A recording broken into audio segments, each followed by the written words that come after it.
journal n'écrit pas comme ça. Le juriste s'assure que tous les textes visés sont respectés. Vu. Si tu fais ça en journalisme... Vous ayez des connaissances. Mais cette formation s'est faite dans une durée, ou s'organise dans une durée de 5 jours. Durée pendant laquelle on ne peut pas vous transmettre tout ce que vous devrez savoir dans ces 2 documents. Parce que rien que le PDC, c'est une formation de 14 jours, seul. Rien que le PDC. Si on prend maintenant le PRD, c'est encore une formation qui peut prendre au moins 10 jours. Ça veut dire qu'on aurait fait 24 jours à Maroc. C'est pourquoi la structure qui nous convie, qui vous convie dans cet atelier, a travaillé pour que on structure les modules qui vont vous permettre de comprendre autour d'un certain nombre de thématiques. Ils ont dit, il faut que quand les participants sortent d'ici, qu'ils connaissent comment on fait les diagnostics territoriaux. Ça, c'est un objectif. Ça veut dire dans tout ce qu'on peut dire sur les diagnostics, dans le PDC ou dans le PRD, organiser la réflexion de manière à ce que cette thématique-là particulièrement soit bien renforcée, puisqu'on savait qu'on ne peut pas tout donner en 5 jours. L'autre objectif, c'était que il faut que des aspects en lien avec la vulnérabilité et la résilience, vous accentuez particulièrement les éléments dessus. Ça veut dire que s'il y a 70 exposés qu'on peut faire pour vous amener à être capacité sur la résilience dans un PDC ou dans un PRD, sélectionnons ce qui va permettre que vous ayez les éléments focus concernant comment est-ce qu'on procède pour s'assurer qu'on a pris en compte la vulnérabilité ou qu'on a pris en compte la résilience dans un PRD ou dans un PDC. L'autre thématique, c'est, voyez comment, dans tout ce qu'on peut dire, ils peuvent avoir un accent particulier sur la prise en compte de la durabilité à travers les ODD dans les plans. Le 4e axe de notre mandat, c'est qu'au-delà de tous les exposés que vous pouvez faire, choisissez des exposés qui peuvent permettre qu'ils soient capacités sur les mécanismes de financement. Ça, c'est le 4e axe. Et le 5e axe, c'est montrer leur davantage comment on peut suivre et évaluer un plan régional de développement ou un plan de développement comme ça. Donc, c'est pour dire que dans le PDC qu'on doit élaborer ou le PRD, si les éléments à vous transmettre devaient prendre 24 jours et devaient être 360 exposés, sélectionner et constituer des exposés qui permettront que, comme on ne peut pas faire 24 jours et 360 exposés, que ça permet d'adresser les 5 thématiques-là qui sont particulières. Are you understand me? Ça veut donc dire que quoi? C'est pour ça qu'on a commencé avec le premier jour, les éléments introductifs. Hier, on a commencé par vous donner un module, une présentation générale des étapes du PDC. On a dit qu'il y avait 8. C'était pour dire, voilà ce qu'on retrouve dedans. Après, on a dit les étapes du PRD. Il y avait 7. Voilà ce qu'on retrouve dedans. Maintenant, nous sommes donc en train, ce matin, de vouloir passer à la journée 3, journée au cours de laquelle on va maintenant entrer sur des aspects qui vont répondre aux thématiques particulières qui ont été sélectionnées dans le cadre de cette formation. Est-ce qu'on est encore ensemble?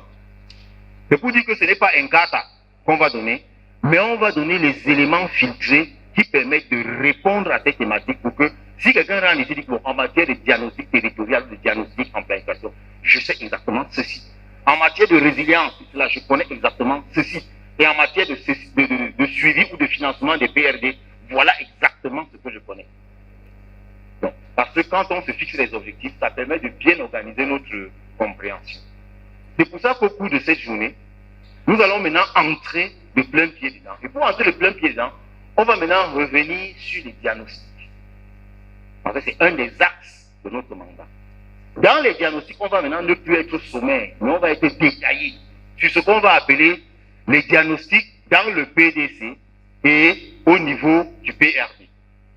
Et sachant davantage que les PRD qui ont été faits ont montré qu'il y a beaucoup de révisions à faire, on va insister plus sur ce qui est au niveau de la commune et des communautés urbaines encore. On va évoquer pour le PRD, mais je dis bien, ce sera important que vous soyez attentifs. C'est la raison pour laquelle les séquences de cette journée vont porter sur ces diagnostics, et là je vais vous entretenir principalement sur le diagnostic institutionnel communal. Comment on le fait, ce qu'on a comme outil pour le faire, qu'est-ce qu'on a comme résultat. On va faire des exercices. On va voir ce qu'on a appelé diagnostic de l'espace urbain. Cette fois-ci, en entrant dans les détails pour voir ce qu'on peut ajouter à ce que vous connaissez déjà. Mon collègue, M. Olinga, va revenir pour vous entretenir sur le diagnostic de niveau village. Et là, on va voir avec beaucoup d'outils comment est-ce qu'on peut le conduire. On va aborder le diagnostic territorial qui, cette fois-là, va répondre à la question du PRD, ce qui est abordé là-dedans. Puis, on va maintenant s'appesantir dans un deuxième axe de la réponse à notre mandat, qui est en rapport avec la prise en compte des éléments de vulnérabilité et de résilience dans les PRD. Là, on sera déjà dans l'après-midi. Et les PDC. Est-ce qu'on a bien compris ce qu'on a à faire? On a bien compris? D'accord. Maintenant que nous avons bien compris, on va donc se dire que comme on a déjà suffisamment parlé de DIC, on a évoqué même fait sommairement et tout, peut-être qu'on peut directement passer aux exercices. Mais si je le faisais, il serait mon tour. Voyez, ça ne se fait pas. Il faut toujours d'abord faire un petit rappel. Je le dis parce qu'on a abordé ces questions. Et ce petit rappel va permettre à la suite de ça, on teste un peu vos connaissances en essayant de voir si vous avez bien assimilé ce qui a été transmis en termes de connaissances. Donc, on sait déjà que le DIC, c'est le diagnostic institutionnel communal, mais il faudrait qu'on sache que ce DIC-là, il est fait, ce diagnostic institutionnel communal, il est fait dans le but de rechercher des éléments bien précis. Ce qu'on recherche dans un DIC, ce n'est pas des choses cachées, c'est des choses précises. La première des choses qu'on recherche, c'est qu'on puisse identifier les forces et les faiblesses de la commune au niveau de la gestion des ressources humaines. Les forces et les faiblesses de la commune au niveau de la gestion des ressources financières. Les forces et les faiblesses de la commune au niveau de la gestion des ressources patrimoniales, le patrimoine. Et enfin, les forces et les faiblesses de la gestion des ressources de la commune au niveau de la gestion des ressources relationnelles, les relations. C'est-à-dire que quand on se lance dans un DIC, c'est ça. Ce qu'il faut éviter de penser, c'est que lorsqu'on fait un DIC, c'est qu'on est en face des personnes qui sont comme des auditeurs. Ce ne sont pas des auditeurs. Ils ne sont pas là pour faire un audit. Ils sont là pour identifier vos forces et vos faiblesses sur les ressources humaines, human resources, sur les ressources relationnelles, relational resources, c'est ça? C'est ça? I want to speak about the relationship, les relations. Les populations et tous les autres acteurs, même les sectoriels. The collaboration. Just, I want to analyze the strengths and weaknesses du volet relationnel de la commune. Ce qui concerne les relations de la commune. Parce que je vais toucher plusieurs actes dans les relations. Les sectoriels où je vais analyser ça. Les populations où je vais analyser ça. Les autorités administratives et la commune, on va analyser ça. Vous comprenez un peu? Donc, l'axe là, on va le vérifier. On va aussi essayer de connaître les forces et les faiblesses de la commune au niveau de la gestion du patrimoine. Le patrimoine. What the city, the council have as. What the city is owner. Qu'est-ce qui appartient à la commune? On va essayer d'analyser ça. What belongs to the council? Excusez-moi, hein, dans ce temps, on va parler un peu comme ça, avec les escaliers. Parce qu'il faut que le passage là change de côté. Je suis en train de bagarrer comme ça pour changer. Je commence à intégrer les observations. Très bien. Alors, comme c'est ça qu'on va voir dans le DIC, cette analyse-là, il faudrait qu'on sache que pour le faire, on le fait parce que on a envie de recueillir des informations sur chacun de ces aspects, mais aussi parce qu'on veut essayer d'analyser et décrire la structure et son mode de fonctionnement. Comment est-ce que la commune en question fonctionne? On va aussi en même temps identifier quand on fait force et faiblesses, sans oublier qu'on veut, sur la base des forces et des faiblesses des 4 axes-là, on veut essayer de proposer ce qu'on va appeler les axes de renforcement. Donc en fait, ce n'est pas un audit, parce que ceux qui vont faire l'audit, diagnostic institutionnel communal, vont faire ça pour après proposer des solutions. Les solutions là qui ne seront peut-être pas définitives, mais qui vont être des axes que si on applique, on peut passer des points faibles qu'on a identifiés à des points forts désormais. Le responsable du conseil régional du Nord, là, oui. Ah, d'accord. C'est parce que j'avais vu, je voulais me rassurer qu'on a ça. Vous avez été promu au rang de rédacteur du rapport de ce jour. Et vous avez 4 autres collaborateurs avec qui vous allez le faire. Merci d'accepter cette promotion. Vous n'avez pas besoin de remercier le chef de l'État, ce n'est que ma nomination, c'est moi. Voilà. Alors je disais tantôt que voilà pourquoi nous faisons dans ce DIC. Mais si on le fait, c'est parce qu'on procède à travers des étapes. Et parmi les étapes du DIC là, il y a d'abord la préparation. Donc lorsque dans vos CTD vous vous rendrez compte que on vous sollicite parce qu'on voudrait essayer d'échanger avec vous pour collecter certaines informations par rapport à l'élaboration de ce document qui est le diagnostic institutionnel communal, sachez que c'est la phase préparatoire qui sera comme ça en train d'être mise en œuvre. Et très souvent, il est déconseillé de cacher certaines informations. Il faut pouvoir les donner. Après la phase préparatoire, il y a une deuxième phase qui est celle de l'évaluation du précédent DIC. Parce qu'on sait qu'en fait, vos CTD disposent déjà des diagnostics institutionnels communaux qui ont été faits précédemment. Mais la question c'est, ces diagnostics qui ont été faits là, où est-ce qu'on en est? Dans l'ancien DIC de la commune de Gazawa, on avait proposé qu'il faille recruter pour améliorer le travail, qu'on recrute un responsable au service informatique.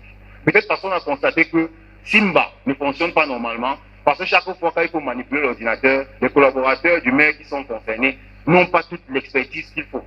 Or, si on a un informaticien en interne, on peut résoudre ça. C'est ce que l'ancien DIC avait dit. On était encore en 2021. Maintenant, on est en 2025.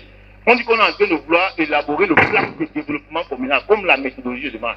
On va seulement arriver, on dit, ok, comme le DIC dit, il faut... Non, on commence à parler de l'ancien DIC même qui avait été élaboré.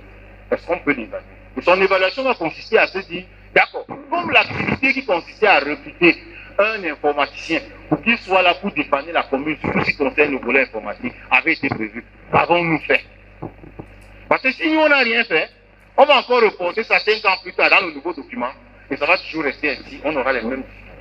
Or, le document de planification a vocation à permettre qu'il y ait un développement, une avancée, un progrès.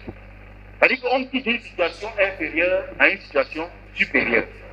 Or, si au fil des années, 5 ans après, ce qu'on avait dit avant, on est encore en train de dire la même chose, c'est qu'on n'est pas différent de certains domaines d'activité au Cameroun. Pour la même route qu'on a vu depuis qu'il fallait qu'on arrange là. 10 ans plus tard, on est toujours en train de dire qu'il faut qu'on arrange. C'est toujours comme ça. Rien n'a changé. Rien. Hein? Moi, dans ta commune là, donc de ta région, toi. J'ai vu une route là. La route là permet de quitter vers toi, pour Yokadouma. Depuis que je suis petit, on dit les gruniers sur la route sont jusqu'à présent la même chose. Ça s'appelle l'interview semi-structurée. On pourra vous montrer un exemple. C'est ça qui vous permet, même quand vous prenez les acteurs et que vous les mettez en groupe, de pouvoir échanger. Donc, nous avons donc ça. Puis, nous avons les fiches techniques de collecte des données que nous allons parcourir tout à l'heure, avant que vous n'entriez dans l'élaboration de l'exercice qui est prévu. Et nous aurons aussi le guide des informations relatives aux mécanismes de gestion financière. Nous aurons en même temps le profil institutionnel de la commune ainsi que le diagramme de veine. Le profil institutionnel, en fait, c'est un tableau qui permet de savoir quelles sont les différentes institutions qui se trouvent dans la commune et qui travaillent. Et le diagramme de veine, c'est un diagramme, on pourra vous montrer un exemple ici, qui montre quelles sont les relations qui existent entre les différentes structures ou institutions qui existent. Donc là, ce sont les outils qui sont prévus par rapport à notre éthique. Mais les qui sont concernés par l'éthique, quand on veut conduire un diagnostic institutionnel communal, quelles sont les personnes concernées? Les personnes concernées par ça.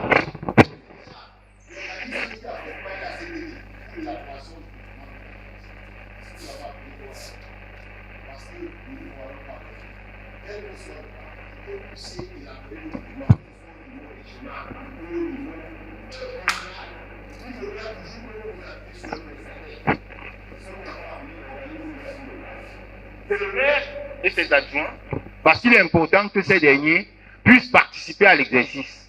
C'est le secrétaire général, le receveur municipal, c'est le personnel communal, ce sont les conseillers municipaux, ce sont les commissions.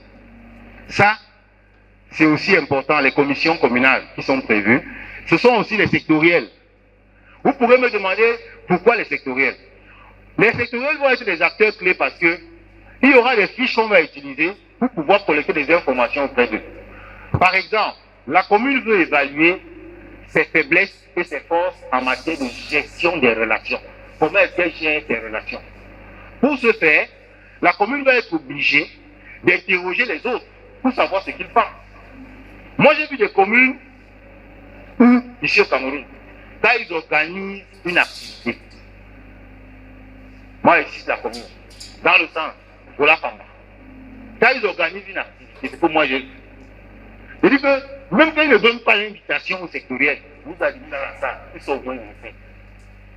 J'ai aussi vu d'autres communes, je ne cite pas le nom là-bas, ou même quand ils donnent 30 invitations à 30 sectoriels, c'était possible au niveau départemental, alors qu'au maximum, je crois qu'on est à 27 km.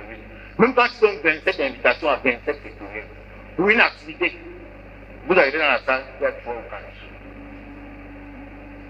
Et quand vous essayez de creuser, pourquoi est-ce que les sectoriels ne viennent pas trop dans la commune? Pourquoi ils aiment beaucoup aller là-bas? Les gars vous disent que c'est le traitement. Le carburant qu'on donne généralement dans la commune, quand vous venez, même quand le maire vous invite, pour qu'il vous donne le carburant, ça ne permet même pas souvent que. Parfois, l'autre dit, les gars là, c'est une chiche. Ça veut dire que quand une commune va questionner, quand le prestataire va questionner le cadre éthique, des acteurs comme le sectoriel, le fait d'entendre cela va permettre de comprendre pourquoi les relations sont mauvaises avec les responsables des administrations sectorielles. Or, ce n'est pas bon que ce soit mauvais. Ce n'est pas bon parce que vous aurez des projets qu'il va falloir maturer. Si un sectoriel n'aime pas venir chez vous, alors qu'il a un sectoriel de l'eau, alors qu'il a un sectoriel de l'énergie, alors qu'il a un sectoriel en rapport avec les routes, ça sous-entend que vous courez des risques pour obtenir son visa au moment de la maturation, d'avoir beaucoup de difficultés. C'est la raison pour laquelle il faut trouver des mécanismes pour bien gérer, bien entretenir ses collaborateurs. Ils sont là pour vous. Mais quand il vous dit, je n'ai pas le carburant pour me déployer, c'est une réalité. C'est vous qui voulez qu'on fasse l'étude pour la route. Il faut trouver les moyens pour le faire. Ah, l'autre commune est citée là. Je dis que même quand ils ne sont pas invités, dès qu'ils entendent qu'il y a une part d'abord, quand vous demandez, on dit que quoi? Le maire, tout gère. Bref, toutes les communes n'ont pas les ressources pour le faire de la même manière. Mais c'était un exemple que je prenais pour que vous compreniez que, au niveau des sectoriels, il est important qu'on puisse les avoir parce qu'on va devoir requérir leur avis. Nous avons mis les conseillers municipaux. Parce que dans les outils du DIC, il y a des outils qui permettent d'avoir les informations sur le niveau académique des conseillers municipaux, sur leur profession, sur leur âge, et même sur ce qu'ils perçoivent. C'est pour ça que généralement, quand on fait ça, on demande une faux éléments de salaire. C'est ça qui va permettre de faire une analyse bonne sur la masse salariale et faire des propositions à la commune. Donc ça, c'est un peu ce qui... Oui. Les SG pour les aspects techniques, en réalité, c'est quoi? C'est que lorsqu'on conduit le DIC, on a généralement beaucoup d'informations qu'on collecte à travers plusieurs fiches que je vais vous présenter. Et très souvent, comme le SG, c'est la clé de voûte du système, c'est le patron de l'administration au niveau de la commune, l'échange qu'on effectue avec le SG, ça permet aussi un peu de lisser certaines informations. Parce que vous allez échanger avec des gens par groupe, mais vous allez aussi pouvoir échanger individuellement. Et les aspects techniques ici portent sur le fait que vous allez prendre de manière précise, de dire, ok, quand nous prenons le budget par exemple, au niveau de votre taux d'exécution, quand on voit année par année, vous êtes à quel taux d'exécution? Ici, là, c'est le SG qui peut répondre, parce que c'est effectivement le SG qui généralement prépare le budget. Vous allez devoir échanger avec le receveur pour ça, à partir du compte d'administration, pour savoir les données qu'on peut croiser. Je ne sais pas si vous voyez un peu. Donc, il y a des aspects techniques comme cela. Il y a des aspects techniques qui portent même sur, comment je peux appeler ça, qui portent même sur le montage institutionnel du fonctionnement de la commune. Parce que si on a une commune qui a un conseil municipal, ou au sein du conseil, des commissions communales ne sont pas bien constituées, c'est un problème. C'est la raison pour laquelle, quand on va faire le DIC, on va aboutir à des propositions d'actes de renforcement. On peut par exemple étudier, quand généralement on demande ça, les conseils très souvent, parce que les conseils qui ne sont pas trop là, C'est la vie. C'est pas tout le monde qui passe à l'école. Mais le fait de savoir que dans le contexte, sur les 25 conseillers, 17 ont le CFE et 3 ont le BPC et le reste ont le bac plus. Ça aide. Parce que ça permet de comprendre que il faudra dans les actes de renforcement, par exemple, proposer qu'ils soient capacités sur comment lire et comprendre un budget. Parce que ce sont les 17 là qui vont devoir venir dans la vie au moment du vote sur la notion du budget ou bien quand il va falloir avec le compte d'administration. Mais si on n'a pas d'abord tenu une petite séance pour leur expliquer en français, parce que pour que malgré leur niveau académique, ils comprennent le mot de événement essentiel, ils ne seront pas victimes dans la contribution. Vous percevez un peu de ça. C'est pour ça que je dis que ce n'est pas un audit, mais c'est beaucoup plus un travail de capacitation qui est fait. Et le document qu'on utilise très souvent dans le cadre de ce diagnostic, c'est l'état du personnel, c'est l'organigramme même, technique même aussi parce qu'on peut se rendre compte que généralement vous avez dans certaines CTD, je prends le cas de la commune, vous avez souvent l'organigramme type, l'organigramme qu'on applique, qui est là, l'organigramme qu'on présente, et vous avez l'organigramme qu'on applique. L'organigramme qu'on présente est souvent très loin de l'organigramme qui est appliqué. Parfois c'est parce que dans le personnel communal, parfois c'est même souvent le chef de protocole, parfois c'est même souvent, c'est-à-dire que le gars est même vaguemesse, c'est-à-dire que celui qu'on envoie pour acheter la nourriture, celui qui veut, mais mon ami, quel que soit ton dossier, tu veux que le nom, ou tu veux que ça passe, c'est le bonhomme là qui doit se prononcer, qui doit penser. Vous devez te comprendre un peu. Ça veut dire que s'il fallait faire un organigramme opérationnel de la commune, en échangeant avec le SG, tu verrais qu'on aurait le maire qui est là, avec ses adjoints, tu descendrais là, au lieu d'avoir le SG.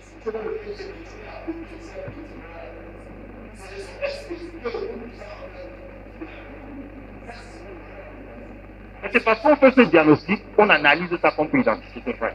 Et c'est ça qui peut permettre qu'on puisse dire, il faut corriger. Il en sera de même pour les procès verbaux de réunion de personnel, souvent ici il n'y a rien.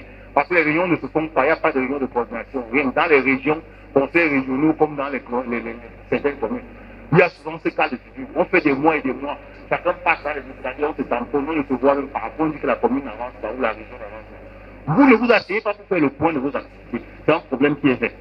Donc, quels sont les outils donc qu'on peut avoir par rapport à ça?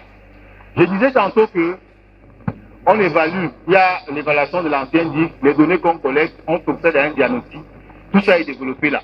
Et cela devrait vous amener à pouvoir faire un exercice. Avant qu'on ne se lance dans l'exercice, je voudrais compléter une chose. C'est la suivante.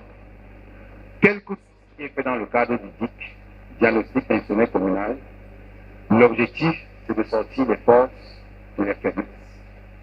On a sorti les forces et les faiblesses sur les ressources humaines, les ressources patrimoniales, les relations et les finances. On voit maintenant quels peuvent être les axes de renforcement. Les axes de renforcement sont supposés être des pistes de solutions pour pallier aux problèmes identifiés comme faiblesses dans chacun de ces axes. C'est ça ce qu'on est supposé avoir. Bien. Disons-nous que, en termes d'outils, très souvent,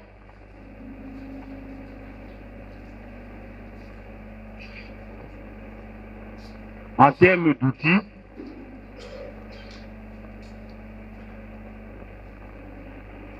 je vais d'abord vous présenter cette fiche.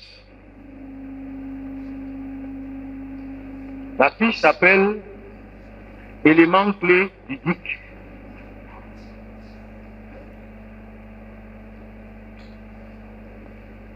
Donnez-moi une seconde.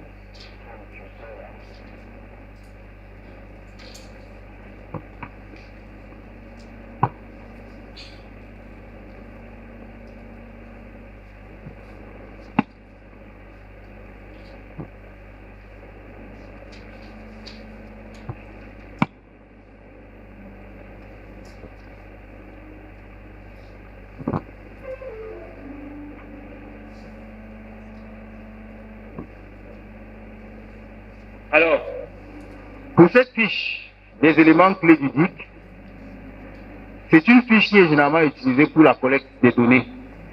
C'est-à-dire que, au niveau des ressources humaines, par exemple, on va essayer d'avoir la situation du personnel en ce qui concerne la fonction, le nombre, le sexe, les types de contrats que les gens ont. C'est souvent à partir de ce type de diagnostic qu'on peut se rendre compte que les commissions paritaires d'avancement qui devraient se tenir à une certaine période, elles ne le sont pas. Du coup, il y a beaucoup de personnes qui auraient dû connaître des avancements. Il y a une partie pour votre PCD qu'on va faire, peut-être 10, 12 millions, je ne sais pas. Il y a le salaire dégressif des agents qui vont être recrutés, agents de développement, agents financiers. On paye le premier mois, la première année 100%, deuxième année on paye, jusqu'à ce qu'après, l'agent est payé totalement par vous. Tout ça pouvait prendre dans les 123 millions, peut-être 26 millions ou 21 millions.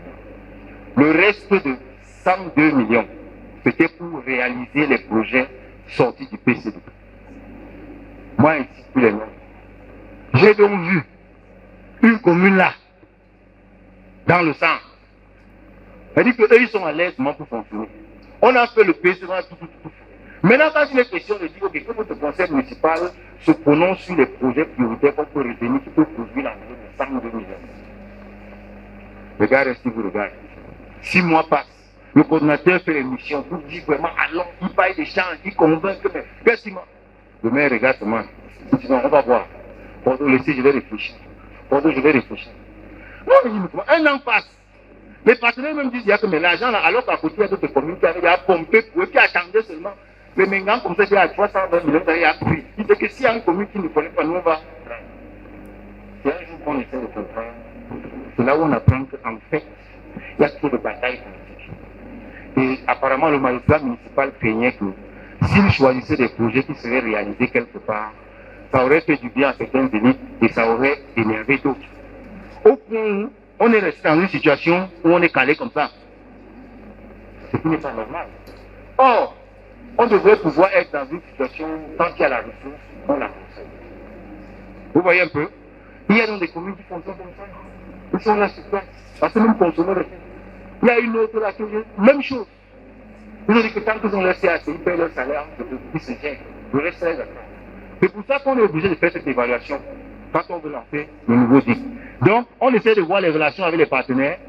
Et en parlant de ça, c'est parce que vous allez voir des communes comme ça où quand vous demandez quels sont vos partenaires, mais qui vont citer ces fonds. Fonds routiers. Après, il n'y aura plus rien. D'autres vont sortir une liste de près de 15 partenaires. Et moi, je connais une commune comme ça au Cameroun. Si vous avez l'occasion, un jour, pour aller visiter la commune, et ne vantez pas les communes ici, mais je cite ce qui peut aussi servir les gens. C'est la commune de Yoko, dans le Sac. Vous avez l'occasion.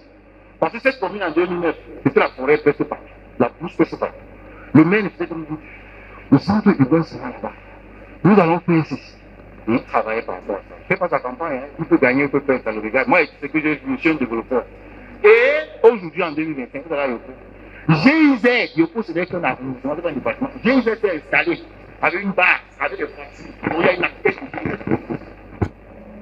Tellement le potentiel est fort. Et on a bitumé là pour aller à Ngaoundéré et tout. À côté, on a bitumé le centre-ville, on a refait tout un nouveau quartier. Il a construit des logements sociaux. Il a fait ceci, même l'hôtel touristique.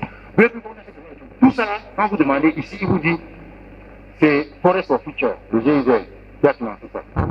Ici, c'est Rain Forest qui a financé ça.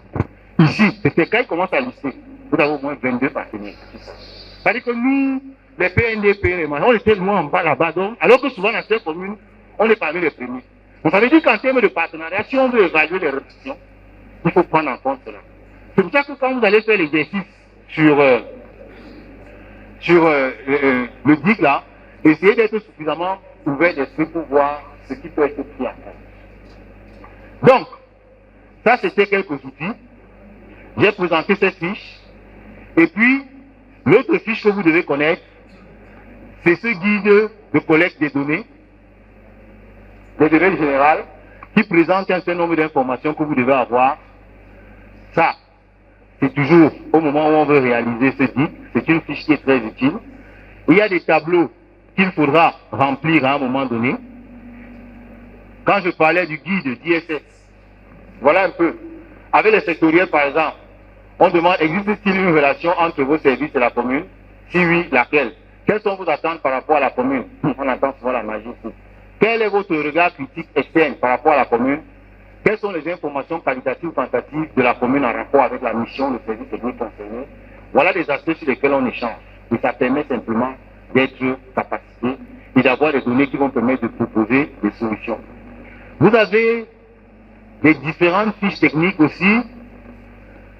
Par exemple, quand on va analyser les ressources humaines, la classification du personnel, le nom de l'agent, date de naissance, acte, ainsi de suite, la politique de gestion des ressources humaines à la commune, l'existence d'un profil de carrière, d'un document formel qui permet de savoir comment les gens devraient avancer, et ainsi de suite.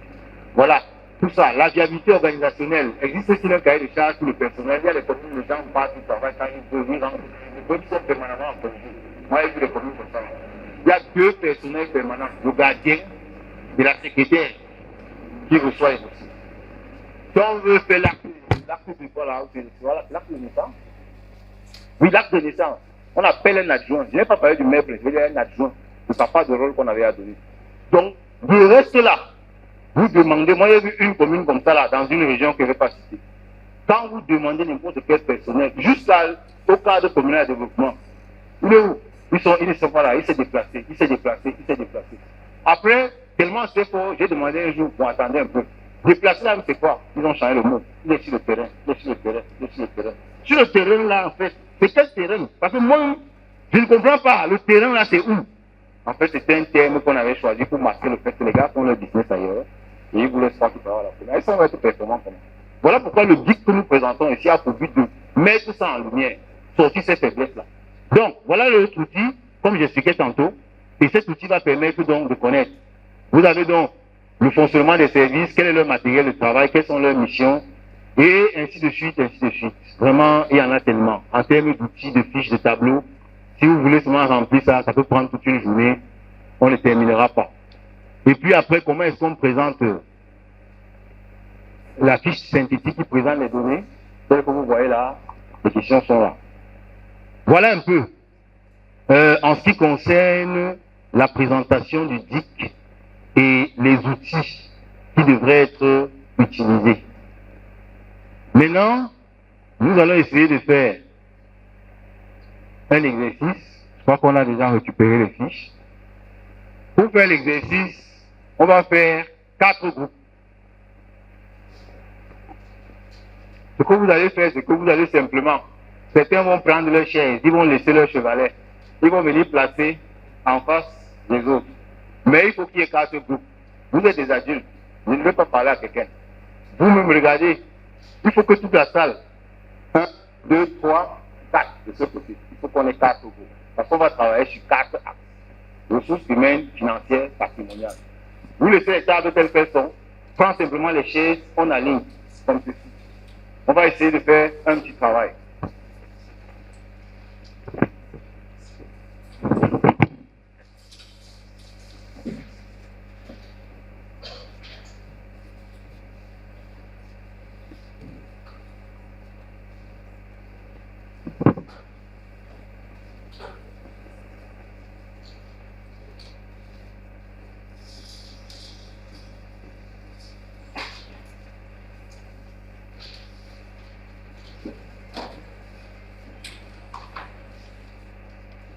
Le groupe 2 a travaillé sur la gestion des ressources financières.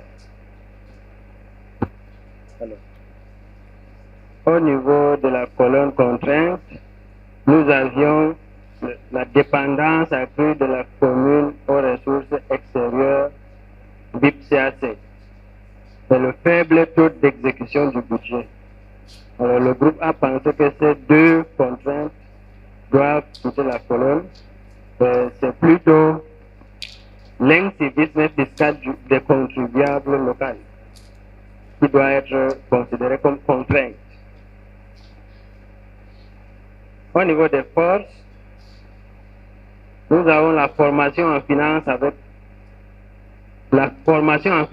le SIMBA, l'équipement informatique disponible, production à terme de budget et comptes administratifs, et existence d'un calendrier semestriel avec réajustement hebdomadaire et fiche de suivi individuel du personnel. Et c'est cette dernière force qu'on a fait au niveau de la gestion des ressources humaines. Et on a conservé le reste. Oui, on a ajouté aussi un service. Je n'ai pas ça.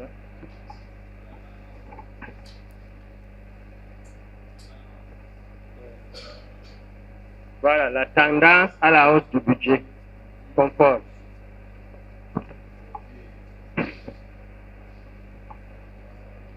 Parce qu'effectivement, la tendance à la hausse du budget avait été placée en haut chez les États des ressources humaines, alors que ça aurait dû être comme une force au niveau des ressources financières. T'es d'accord, n'est-ce pas? Il y a encore une autre force, la présence d'un CCF. La présence d'un CCF, qui au lieu d'être une opportunité, est plutôt une force. Force. Très bien. Alors, au niveau des faiblesses, nous avons l'inexistence d'un fichier de contribuables actualisé, le traitement non informatisé des données budgétaires, un civisme fiscal qui s'est déplacé, alors, faible maîtrise de l'outil informatique, non faiblesse, faible capacité de recouvrement des taxes et impôts locaux. C'est les faiblesses qu'on a pu identifier. Oui, je l'ai précisé. On a retiré au niveau des faiblesses un civisme fiscal du contribuable local pour le mettre au niveau de contraintes.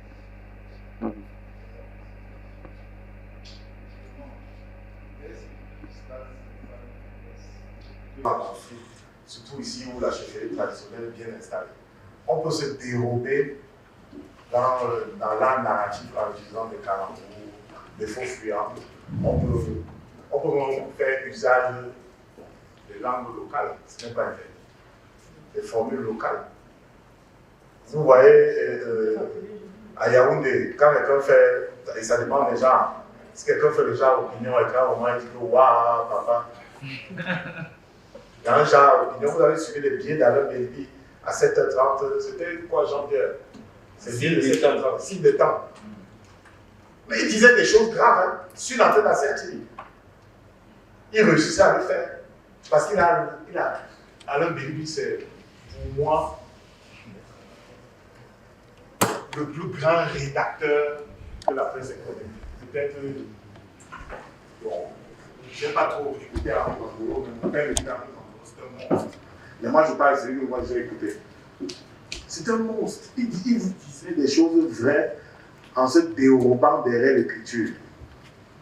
Maintenant, des mots qui ont plus de sens, alors que dans le journal, on demande d'être précis et concis. Mais lui, il est précis, sauf que ça peut s'adapter à plusieurs sens, à plusieurs contextes, sans qu'on sorte de la vérité. La personnification, mettre en avant des témoignages des expériences humaines pour illustrer les enjeux humains. Les questions du badisme, comme toutes les autres questions sociales, sont mises en mouvement pour améliorer les conditions de vie des hommes. Et si l'homme est un acteur majeur dans le narratif, dans votre storytelling, ce serait intéressant. Il faut qu'on discute aussi sur le type de constitution à faire. But, when you realize the market, when you consolidate, les gens qui viennent maintenant pour prendre les boutiques, souvent ce n'est pas ceux qui ont été identifiés au départ. Moi, je parle, nous sommes dans la Maroua, c'est là.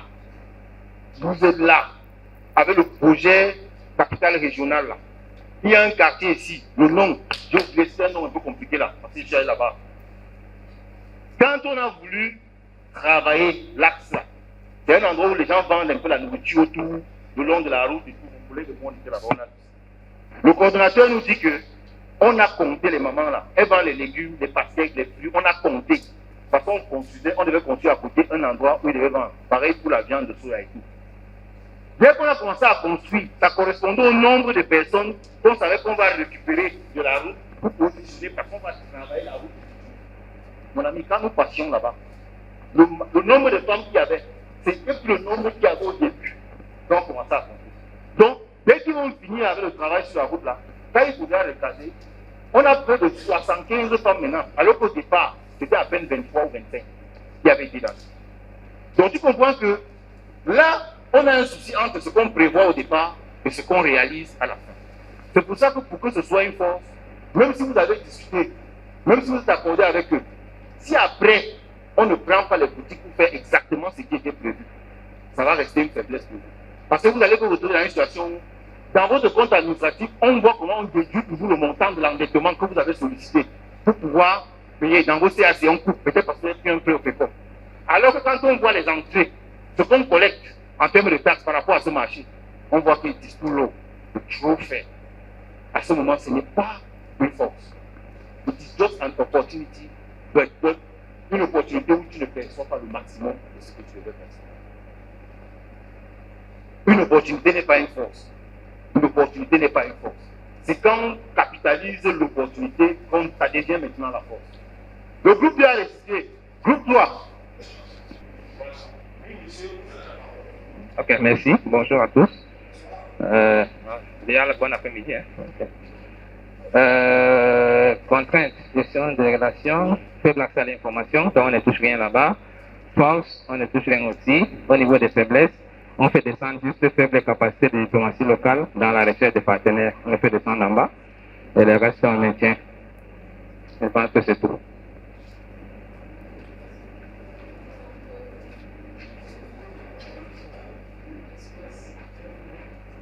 Force, on maintient faible accès à l'information. Contrainte, pardon. On maintient faible accès à l'information. Force, on maintient bonne collaboration avec les partenaires locaux.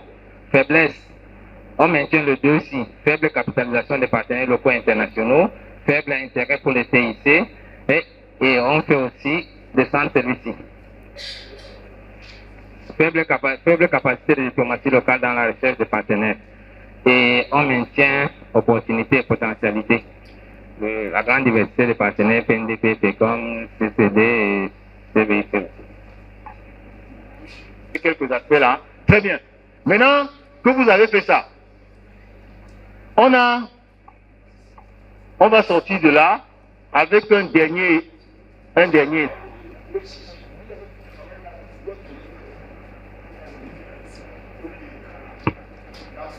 Bien. Alors, chers apprenants, voici en quoi consiste l'exercice. Ce que je peux vous montrer là, il y a des gens qui gagnent les contrats sur le Dix là, à titre personnel, comme consultant, qui paient les 3 millions, 4 millions. Donc, au-delà du fait que vous bénéficiez de la formation, ça peut constituer un élément de pointage pour vous. Parce que si vous comprenez bien ça avec les outils que j'ai présentés, à titre personnel, une commune peut ne pas actualiser, faire son PDC, mais si je veux d'abord au moins qu'on me fasse un diagnostic institutionnel communal, je vais avoir une situation claire sur la gestion des ressources financières patrimoniales et tout. De toute façon, on se comprend très bien. Donc, prenez, accordez du sérieux pendant qu'on fait ça, parce que ça peut vous ouvrir une opportunité parallèle à ce que vous faites. Hein? En tout cas, moi, je vous dis, vous voyez, il y a tout un colonel qui est là, il est avec nous. C'est parce qu'il a des compétences dans le domaine de la planification, en dehors de ses fonctions de colonel, il peut être avec nous. On se comprend, non? Voilà.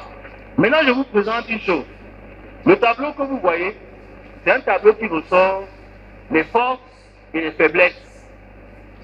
Vous voyez qu'on a déjà travaillé ça. Parce que c'est un tableau où on voit déjà directement dans la gestion des ressources humaines. Qu'est-ce qu'il y a comme force? Ça ressort clairement. Qu'est-ce qu'il y a comme faiblesse? C'est bien décrit. C'est pareil pour chacun des axes.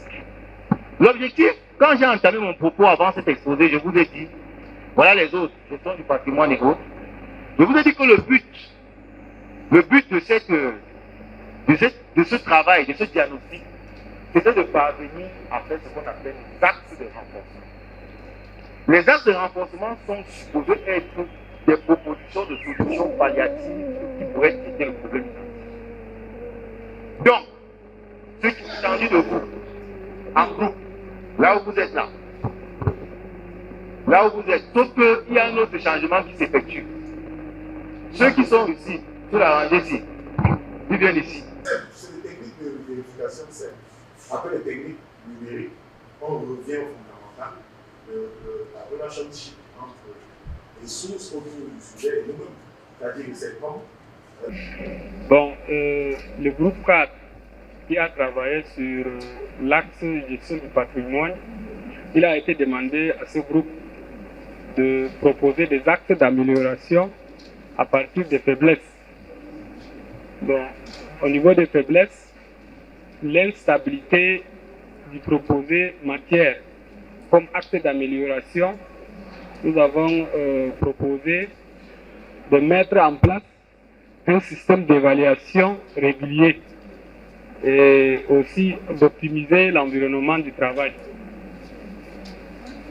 Et pour la deuxième faiblesse, en ce qui concerne l'inexistence d'un sommier du patrimoine actualisé, comme axe d'amélioration, nous avons proposé de mettre en place un sommier du patrimoine actualisé. En ce qui concerne la troisième faiblesse, qui est celle du faible entretien du patrimoine mobilier, nous avons proposé comme axe d'amélioration l'entretien permanent du patrimoine mobilier. Et par rapport à l'inexistence d'un personnel spécifique pour l'entretien du patrimoine, nous avons également proposé le recrutement d'un personnel qualifié pour le suivi et entretien permanent du patrimoine. Et pour la faible identification du patrimoine foncier de la commune, nous avons également proposé comme axe d'amélioration de mettre sur pied une banque de données du patrimoine foncier de la commune et également l'actualisation permanente de cette banque de données du patrimoine de la commune.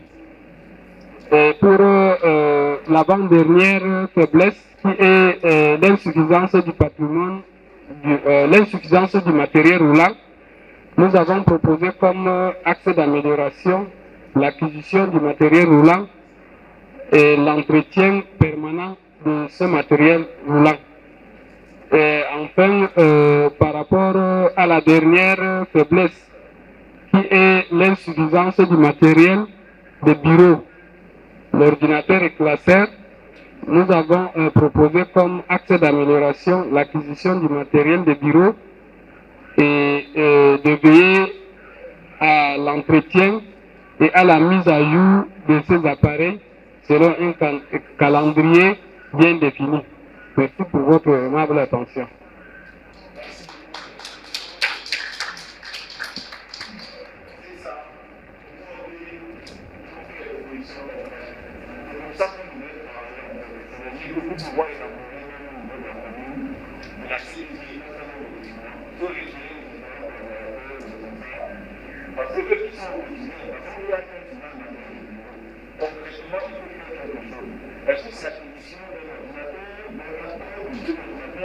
Est-ce que c'est ça qui peut permettre de solutionner? Donc, il est question ici de réfléchir dans ce sens, les axes d'amélioration. Vous voyez donc pourquoi l'entame de l'exposé, j'ai dit que ce n'était pas l'audit qui était fait, mais c'est une opération qui devait concourir à ce que, sur la base des faiblesses identifiées dans les axes bien précis, qu'on puisse pouvoir combler cela avec des propositions. Merci beaucoup de nous avoir permis de suivre ça. Nous passons au deuxième groupe. Le deuxième groupe qui va être le groupe qui a travaillé cette fois-ci sur la gestion des relations. Vous avez une suggestion? Un ajout? Ok, une seconde, on capitalise d'abord. Juste une formulation par rapport au titre foncier. Vous avez parlé de faible identification du patrimoine foncier de la commune. Vous avez parlé de mettre à place une banque de données. C'est même une base de données. Base de données, même SIG. Je parle sur le contrôle de collaborateur. Comme c'est le foncier, c'est bien d'avoir cette marque foncière. Une base de données.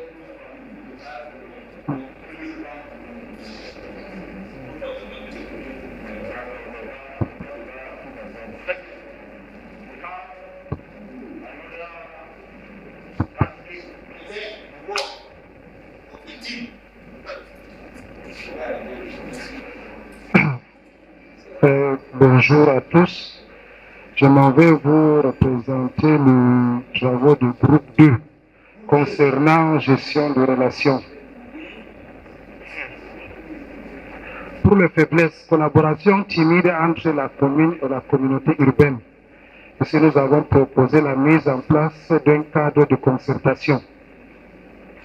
Mauvaise interprétation des textes relatifs aux compétences territoriales entre la communauté urbaine et la commune d'arrondissement. À ce niveau, nous avons proposé l'organisation d'un atelier sur les compétences transférées. Concernant la faible planification des actions intercommunales dans la zone, ici nous avons proposé une stratégie de coopération intercommunale et aussi la sensibilisation des exécutifs sur l'importance de l'intercommunalité. Pour la faiblesse et absence d'un personnel chargé de coopération, ici nous avons proposé un recrutement d'un personnel chargé de coopération et partenariat. Absence de plan de communication et un agent chargé de la communication. À ce niveau, nous avons proposé aussi un recrutement d'un personnel de communication et aussi élaboration d'un plan de communication et aussi création d'un site internet et pages réseaux sociaux. Et au niveau de la faiblesse de collaboration à sens unique avec les acteurs du secteur privé. Ici, nous avons proposé organisation d'une réunion d'information, création d'une plateforme de collaboration et aussi inviter les leaders aux sessions du conseil. Inexistence d'une véritable plateforme de collaboration entre les communes et les services sectoriels. À ce niveau, nous avons proposé création d'une plateforme de collaboration entre le sectoriel et la commune. Faible participation des sectoriels aux conseillers municipaux et faible implication de ces derniers dans le suivi de mise en œuvre du budget communal.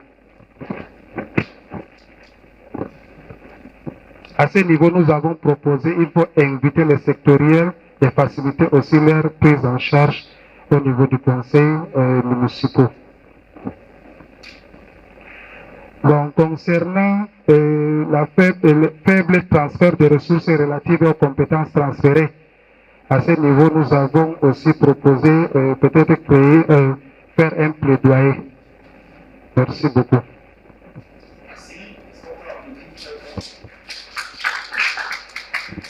Vous avez vu la richesse des suggestions qui ont été faites.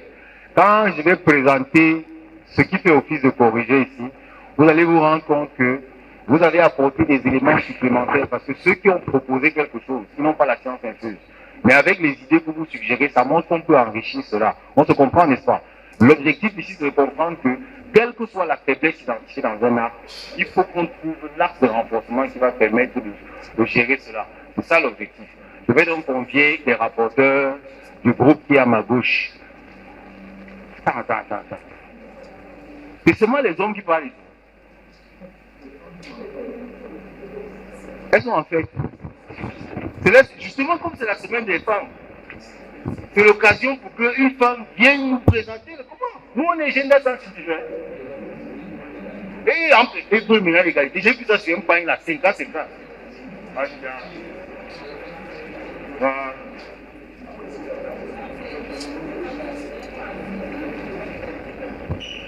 Une femme qui va juste nous présenter ça, vraiment.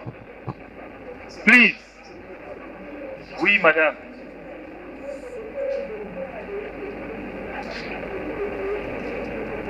Ah, vous avez proposé quoi pour la France, monsieur Anthony? C'est encore quelle commune? Quelle société là? Non. Vous avez dit?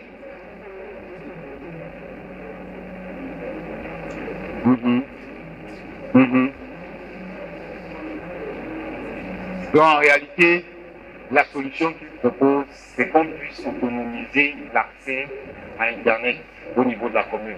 Ça passe par le fait qu'on puisse choisir un modèle, ça peut être avec TP-Link, bref, ce qui est autorisé, quoi. Ça va permettre de se connecter. Ça dépend de ce qui passe. Parce que je dis, il y a les zones où vous prenez avec une tienne, vous mettez le tout en donne pas. Vous prenez Orange, vous êtes obligé de chercher un autre opérateur.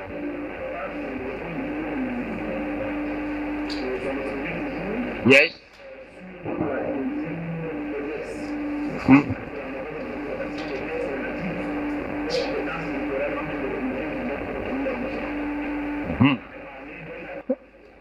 paritaire d'avancement.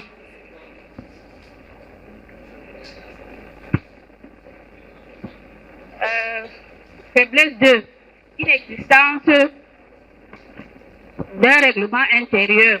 Nous avons donné comme solution élaboration et suivi d'un règlement intérieur. Faiblesse 3. Insuffisance du personnel qualifié. Nous avons donné comme solution recrutement des personnels qualifiés en renforçant régulièrement les capacités du personnel existant. Faiblesse 4. Faible objectivité de l'évaluation du personnel. Nous avons donné comme solution création d'une commission d'évaluation des personnels. Faiblesse 5. Irrégularité des réunions d'évaluation du personnel. On a proposé de tenir trimestriellement des réunions d'évaluation des personnels. Faiblesse 6. Faible maîtrise de l'outil informatique par certains agents. Nous avons proposé de former le personnel en outils informatiques. Faiblesse 7. Absence de fiche de suivi des horaires du personnel. Nous avons proposé comme solution installer un pointeur biométrique de présence. Faiblesse 8.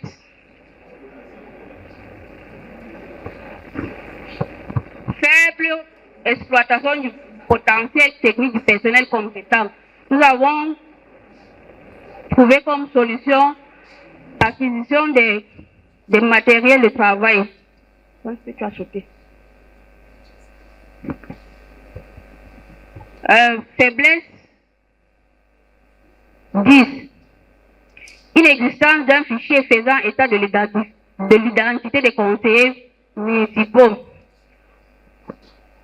On a proposé comme solution élaborer et exploiter les fiches de poste en réaménagement et réorganisation, en réaménageant et réorganiser des personnels existants.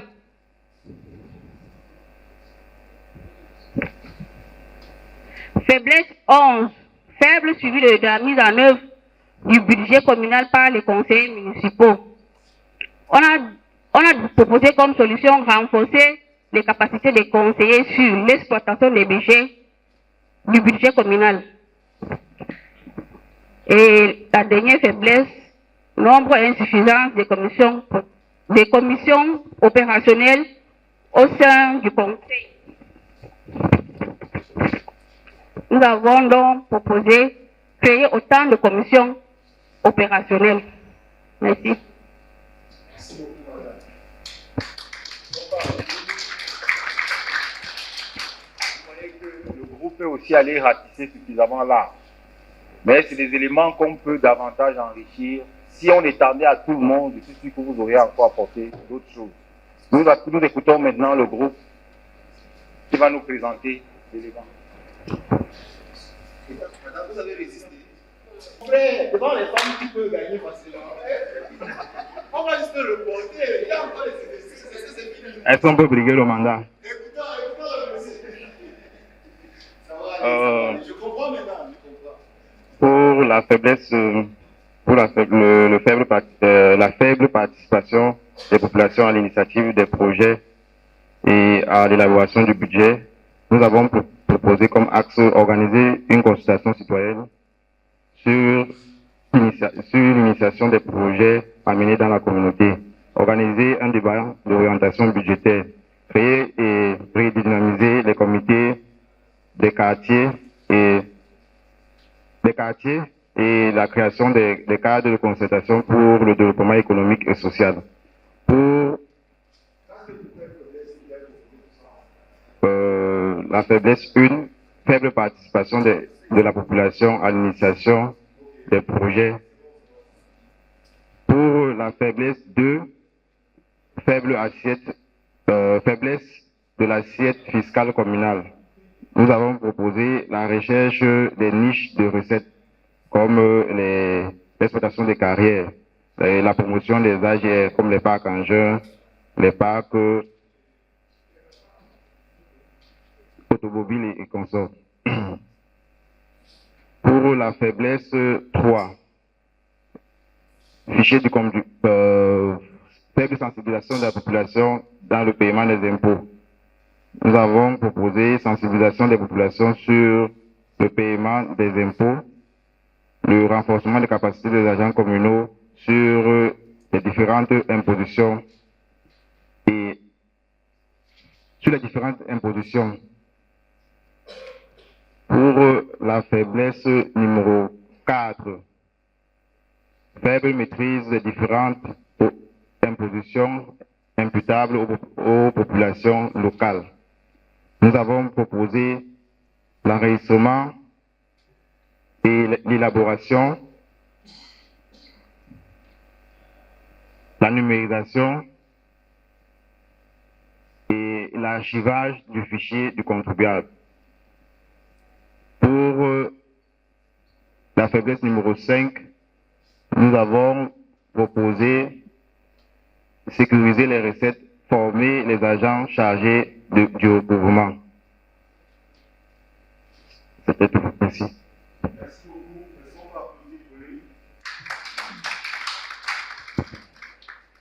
Donc, on a pu voir là que chaque groupe a eu à apporter une contribution en proposant un certain nombre d'éléments. Nous allons se corriger. On avait, par exemple, pour les ressources humaines, on a d'abord ressorti les points d'attention. Le fait de ressortir les points d'attention, je ne vous ai pas demandé ça, parce que je voulais gagner en temps. Ça permet souvent de recadrer bien ce qu'on a comme faiblesse, c'est-à-dire la substance de la faiblesse, avant de pouvoir traiter avec la solution proposée. Ça permet que lorsque vous restituez ces résultats dans le cadre d'un diagnostic, il n'y a pas trop d'amendements, il n'y a pas trop de critiques négatives. Ça permet que vous tamisiez un peu. Donc ici, par exemple, dans les ressources humaines, pour l'inexistence d'un organigramme formel, on avait par élaboration d'un organigramme type communal. Oui.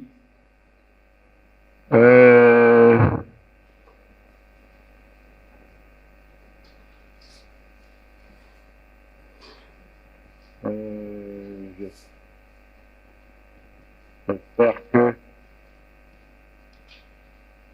Voilà. C'est mieux qu'hier, qu'avant. Bon, on est à 200% déjà. C'est pas trop. C'est pas l'impression que ça agisse beaucoup. Donc, voilà par exemple, pour le profil de carrière illusoire, on avait parlé de l'adoption des profils pour tous les postes communaux.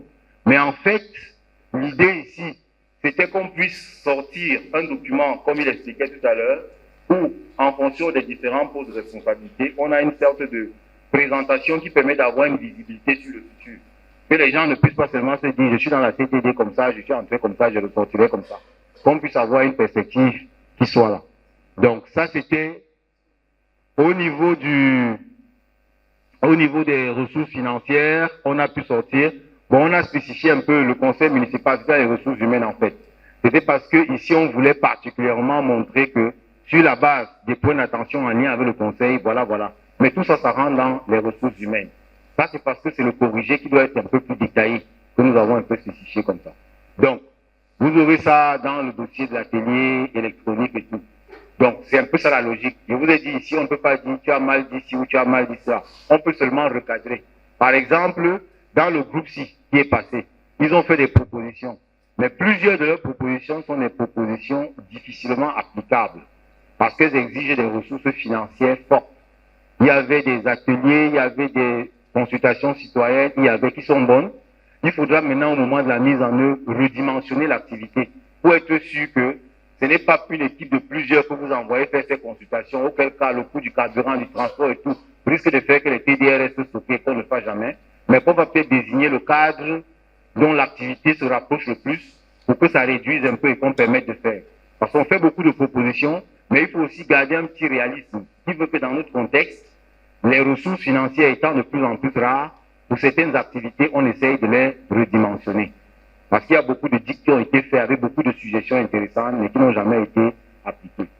Ça, c'était pour vous montrer un peu, vous avez compris l'esprit de la correction, vous n'étiez pas hors sujet, afin que nous puissions avancer, parce qu'il y a d'autres éléments qu'on doit voir par la suite.